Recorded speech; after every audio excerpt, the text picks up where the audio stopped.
Aujourd'hui, on va explorer une facette de l'intelligence artificielle qui est en train de tout changer. Mais attention, oubliez les énormes supercalculateurs, on va parler de l'infiniment petit.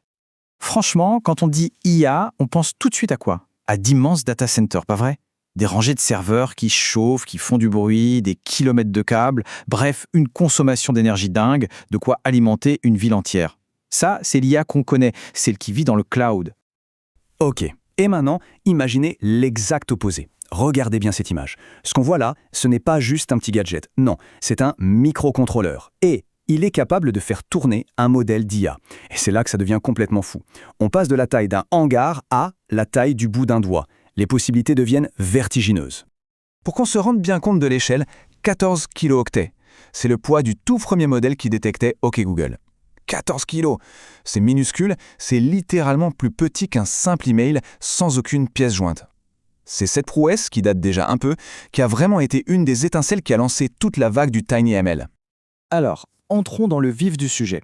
Le TinyML, c'est quoi exactement? Eh bien, c'est la science de l'efficacité extrême de l'IA.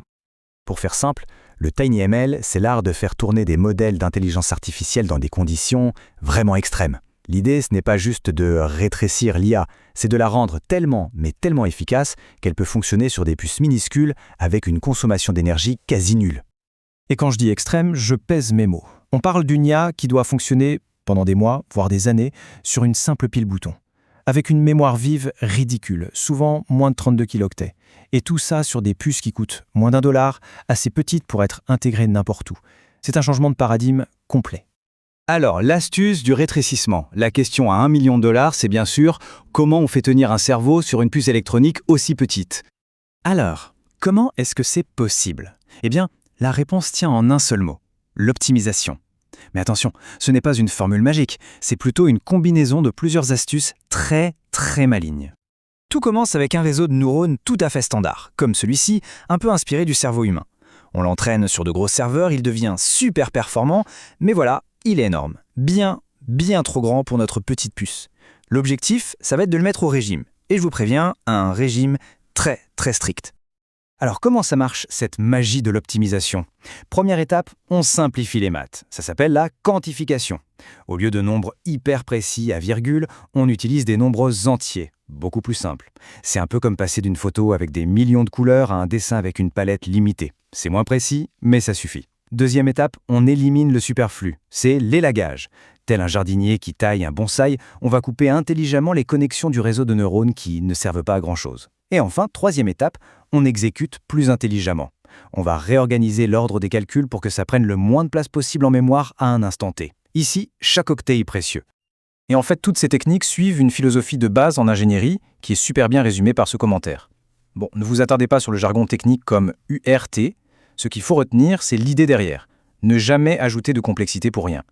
C'est le fameux principe « Keep it simple, stupid » ou KISS. Et c'est vraiment le cœur du tinying.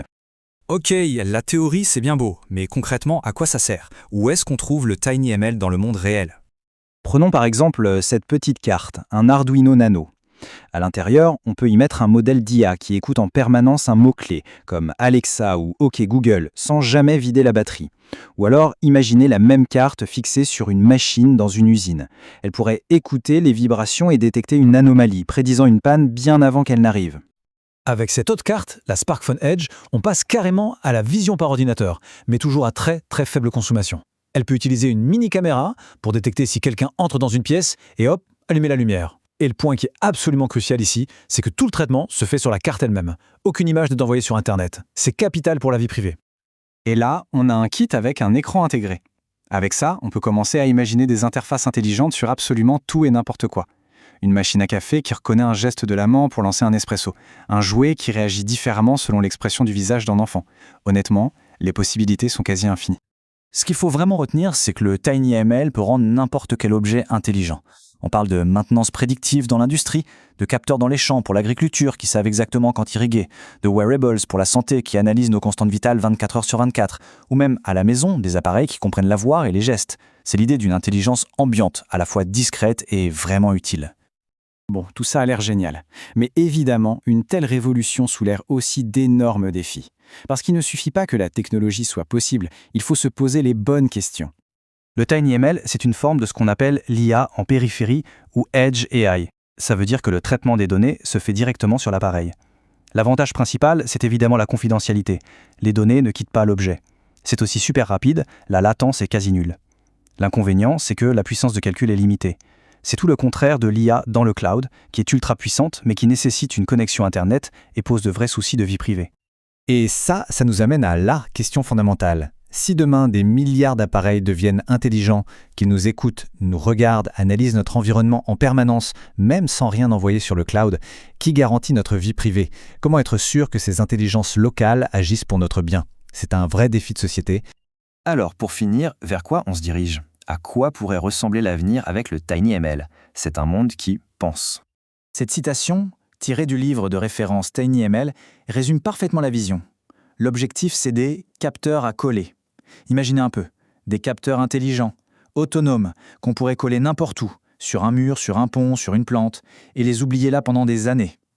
Et pendant tout ce temps, ils rendraient discrètement notre monde plus intelligent, nous aidant à prendre de meilleures décisions. On ne parle pas d'un monde envahi par la technologie, mais plutôt d'un monde augmenté par une intelligence invisible. La vraie question au fond, c'est: est-ce qu'on est prêt pour un monde qui pense ?